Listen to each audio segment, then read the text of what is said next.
So I leveled up as a New Yorker this week. I now have a favorite Showtime guy on my downtown A train. Like, I've actually seen this guy 3 times in a row now. He's very distinctive. He's a lot of fun. Maybe some of you have seen him. He starts not only by saying Showtime, but then he says, "But just so you know, I'm not good." Which is hilarious because he's great. It's very like a self-deprecating, but also like lowering expectations, but he's legitimately fantastic and very funny. And on my Wednesday commute, he did not have much space in the car. There were a lot of people, but he made the most of the space, and he did that thing where they like flip the cap on their head, and it flips upside down, and it lands on their head, and they do it like this guy. Like, I can't even count how many times he did this in a row, but he did it, and he was smiling, and people were laughing, and even people on the train who were trying not to look were looking and smiling. He was that good. So the woman sitting next to me started digging for change in her bag, and she was saying the whole time, "I swear, I'm going to try that when I get home. I can't do that. Can you imagine? I'd wind up on my butt." And she was, everybody was sort of talking to each other. Those magic moments that happen on the subway when people actually look at each other and smile about things. And when the guy finished his routine, he walked through the car, thanking everyone and telling us to be kind to each other. So the woman and I were chatting for the rest of our ride together, and she said, he had such good energy. Do you see how everyone is still smiling on this train? That's what we need more of, just people being grateful to be alive together. We're not robots. We're not meant to be robots. And I got off the train and I was like, there's my sermon. Thank you, Showtime guy and random fellow commuter. We're not meant to be robots. I have been feeling this so intensely lately, and it took this woman sitting next to me on the train to say out loud in this very short form what it was I'd been feeling. So much about this world pushes us to be less like humans and more like robots, right? There's even those things on the computer screen when it's like you have to prove you're not a robot, and I'm always the one muttering under my breath, "I'm not a robot, you're a robot." Why are you asking me? I know I'm not the only person in this room who has listened through full menus of trying to get through to somebody at a pharmacy or a phone company, and primarily interacting with a voice that is very much not a human voice. I am too impatient to listen through all those things. I am that person screaming "representative" into the phone, or sometimes like smashing the 0, hoping for the best. It doesn't work anymore. I think they stopped letting you do that in the 90s. Anyway, I want a person. I got into this work, surprisingly enough, because I like people. And as more and more of the voices that we interact with daily are replaced with these non-human voices, I feel more and more how much I miss people. So it's like from the small piece to the big piece. This feels to me like one small bit of how over the last several years, the last several decades, there's been this devaluing of humanity. There's these messages that come at us that human lives just aren't actually that valuable. We know that's wrong, but when you're faced with this message over and over, it's hard to push back against it. There's so much TV and social media that makes human lives into commodities. People talk about their brand, right? People commodifying the time they spend at home because that's the only way they can pay their rent. Doing live streams of your children. Like there's all these ways in which these things add up to what are we really? Big stores firing their cashiers and saying we're the ones who are going to do checkout. I worked those jobs before. I don't want to do that again. And actually, I love that moment at the supermarket where, smile at somebody. Hey, have a great weekend. I hope you get home soon. And that leads to things like videos of people being brutalized and murdered, getting shared around the internet and being almost unavoidable. And what does that do to our soul, right? These little things lead up to bigger things that erode us. So I've been thinking a lot over the past few years about what it means to fight back against this and to insist on the value of human contact and human life.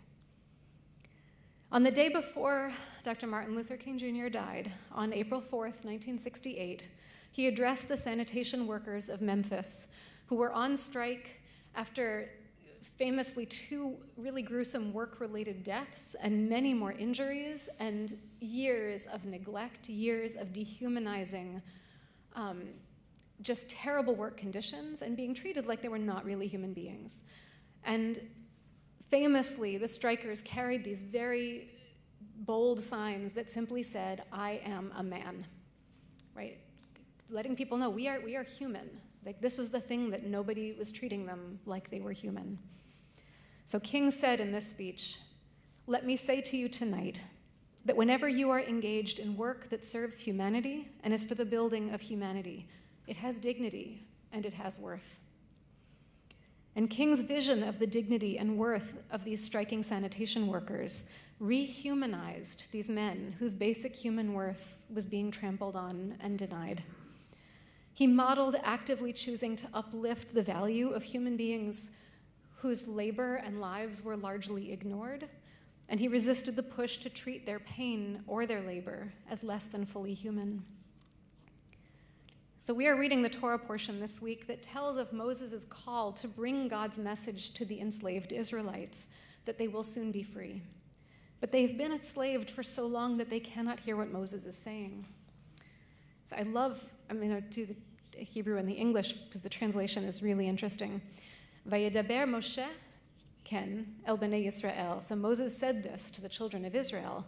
Velo shamu el Moshe, and they did not listen to Moses. Mikotzer ruach ume'avoda kasha, due to the constriction of their souls and the heavy labor. They did not listen to Moses due to the constriction of their souls and the heavy labor. So there are several different explanations for why is it that the Israelites first cannot hear Moses or do not listen to him. Depending on how you translate it, is that they can't hear him? Do they not want to hear him? Not entirely clear. But Moses is described as being heavy of tongue, and this is often understood as saying that he has a speech impediment, and that maybe that's the reason why they literally can't hear him. Moses goes back to God and asks for help, and his brother comes to speak for him. Some say that as far as the Israelite slaves are concerned, right, they have only seen Moses in the context of Pharaoh's family in the palace, because he's been raised among their oppressors, and maybe that heavy tongue is actually an accent of the Egyptians. So why would they listen to him? But a reason that stands out for me this year, and especially looking at the specific translation of this line, mikotzer ruach ume'avoda kasha, the constriction of their souls and the heavy labor. The Israelites have been enslaved for so long and have been dehumanized for so long. Their souls and their work treated as less than fully human. And it is hard to establish trust and connect with somebody and actually hear or believe that somebody sees you, especially during a fraught, scary time, when you are not used to seeing them as a full person and you are not used to being seen in your full humanity. The Israelites for so long had been treated as commodities. And when Moses arrives to tell them that there is a God who is not Pharaoh and that this God wants them to be free, they just can't hear it yet.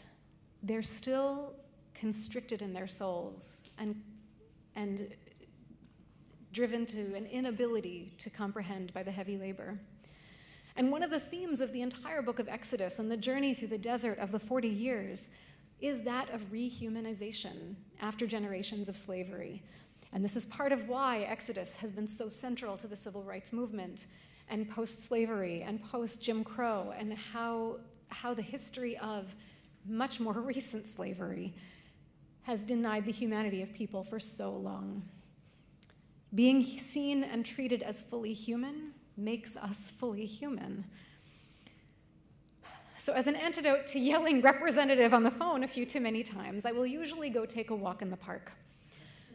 I'm actively trying to stay in the habit of smiling at people on the sidewalk, of saying good morning to people as I pass them in the park, to noticing people who look lost and offering them help. There are a lot of lost tourists trying to find the cloisters in my neighborhood.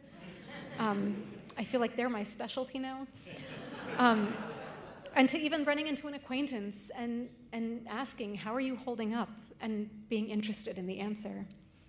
There's a wonderful poem I've had saved on my phone for a few years now, Danusha Lamaris's Small Kindnesses. I've been thinking about the way when you walk down a crowded aisle, people pull in their legs to let you by, or how strangers will say, "Bless you," when someone sneezes, a leftover from the bubonic plague. Don't die, we are saying. And sometimes when you spill lemons from your grocery bag, someone else will help you pick them up. Mostly, we don't want to harm each other. We want to be handed our cup of coffee hot and to say thank you to the person handing it, to smile at them and for them to smile back, for the waitress to call us honey when she sets down the bowl of clam chowder, and to the driver in the red pickup truck to let us pass. We have so little of each other now, so far from tribe and fire, only these brief moments of exchange. What if they are the true dwelling of the holy, these fleeting temples we make together when we say, "Here, have my seat. Go ahead, you first. I like your hat." So this is what I mean by humanizing and rehumanizing each other. Humans are a social species. We need to remember that. Small, kind interactions are as nourishing and necessary to us as water. And Dr. King understood that deeply in the context of the Black experience in America, as he fought the legacy of slavery and Jim Crow, understanding that those signs saying, "I am a man," today they would probably have said, "I am human," the message was the core of the justice work that the civil rights community did, was rehumanizing Black Americans, not only to white America, but also rehumanizing each other, building the power internally that comes from knowing that your existence has worth. That rehumanizing is now also at the core of the justice work that we are doing in all of the different ways that it is being done right now here. We are seeing our LGBTQ+ community, and especially trans people, consistently dehumanized. And we continue to see immigrants and Black Americans endlessly dehumanized. The forces doing this dehumanization are loud. They're very loud. They have much more power than they should. But there are opportunities always around us to resist this. Not only trying to yell back, but trying to make sure that we're fortifying our own souls and inviting the others around us into saying, no, we are rehumanizing, and we are endlessly insisting on humanizing each other. I love that line from the poem, "Only these brief moments of exchange, what if they are the true dwelling of the holy, these fleeting temples we make together?" We are not robots. And moments of connection with others, no matter how small, can restore our own humanity. We need moments of connection with those who share our exhausting belief that a better world is possible. Being kind to each other, caring about each other, will not fix the terrible people in the world. Insisting on seeing each other as human will not fix the terrible mess that we are in, but it will change and strengthen us. Because when humans are good, we're great. It's hard to remember that sometimes, but honestly, when we're good, we're great.